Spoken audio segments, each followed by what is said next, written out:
ఓం శ్రీకృష్ణ పరబ్రహ్మణే నమః. శ్రీమద్భగవద్గీత అతః సప్తమోऽధ్యాయః. విజ్ఞానయోగః.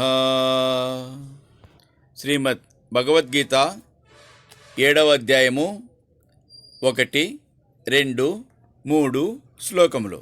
శ్రీ భగవానువాచ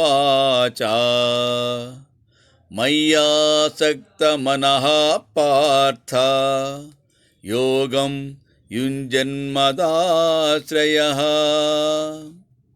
అసంశయం సమగ్రం మాం యథా జ్ఞాస్యసి తచ్ఛృణు.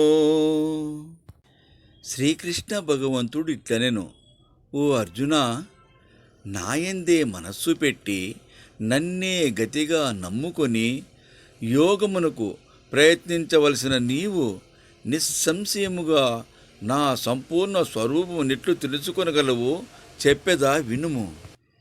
జ్ఞానం తేహం సవిజ్ఞానం ఇదం వచ్యామ్యశేషతః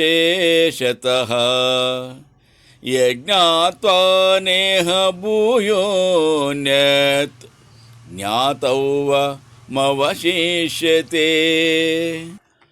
అనుభవ జ్ఞానముతో కూడిన శాస్త్రీయ జ్ఞానమును నీకు పూర్తిగా చెప్పుచున్నాను. దీనిని తెలుసుకున్న మీదట తెలిసికొనదగినది మరి ఒకటి మిగిలి ఉండదు. మనుష్యానాం సహస్రేషు కచ్చిద్యతతి సిద్ధయే యతతామపి సిద్ధానాం కచ్చిన్మాం వేత్తి తత్వతః. వేలాది మనుష్యులలో జ్ఞానసిద్ధి కొరకు ప్రయత్నించెడివాడు ఎవ్వడో ఒకడు. ప్రయత్నపరులైన ఆ సిద్ధులలో కూడా యథార్థముగా నన్నెరిగినవాడు ఏ ఒక్కడో.